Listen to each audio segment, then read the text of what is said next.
The Israeli government arming and funding civilians to go into the West Bank to kill Palestinians and steal land is terrorism.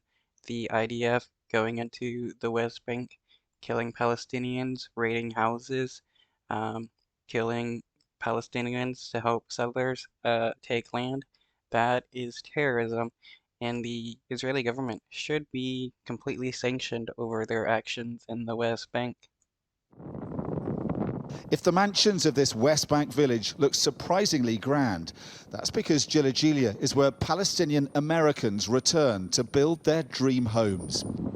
Like Omar Assad, who came back after 45 years in America. His retirement here, though, was cut brutally short. Marawe Mahmoud was there the night Omar died. They took us down from the car and pushed me by the head. The soldier was standing there and put an M16 in my head and said, "Now I will shoot you."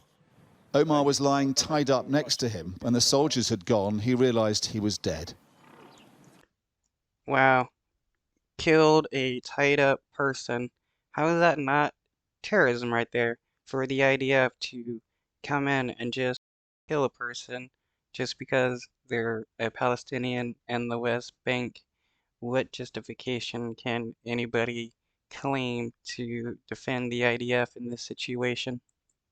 I took his jacket off. I checked, there is no pulse. I shouted, "Omar, Omar." Palestinian doctors say Omar died in freezing temperatures of a stress-induced heart attack.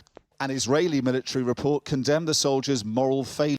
Oh, shoot. Okay, didn't get shot. Died from stress-induced heart attack because the Israeli soldiers tied him up out in the cold. That is still the fault of the IDF. They had no right to go to these people and terrorize them like they did. And poor decision-making. The unit was the Netzach Yehuda Battalion, set up to help ultra-Orthodox Jews serve in the army. It mixes religion and soldiering. Wow, so they basically become a religious military unit fighting basically religious wars. But it has become notorious, implicated in one case of alleged abuse of Palestinians after another, many of which its soldiers have filmed on their own phones. What happened?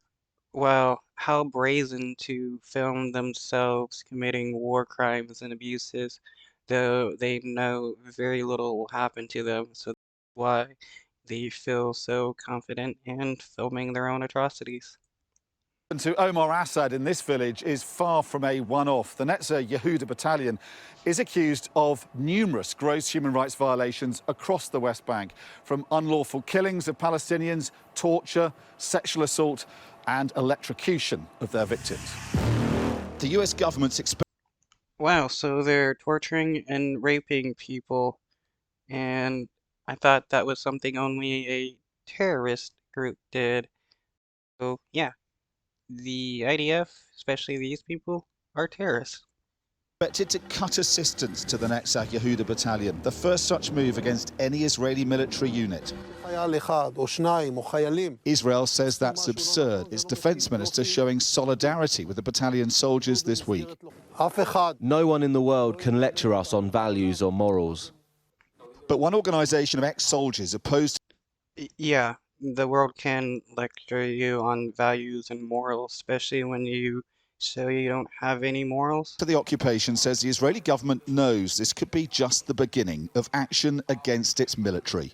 They understand that this might open the Pandora's box of what the occupation really is and how it looks like to occupy millions with the military. And if that Pandora's box will be opened, and it is starting to open in recent months, I think they're terrified of the possible results. What's sad, if people in the West Bank decided to defend themselves against the terrorism of the IDF, they would be labeled as a terrorist and immediately mowed down by groups of IDF members coming in to invade. Omar's widow welcomes reports America will act against the soldiers she believes killed her husband, but says she wants justice too. God willing, it will be good if they do this, but also punish them like what they did with him, arrest them and fire them from work. What happened in this small village has led to a potentially major moment in US-Israeli relations and a sign, perhaps, of what's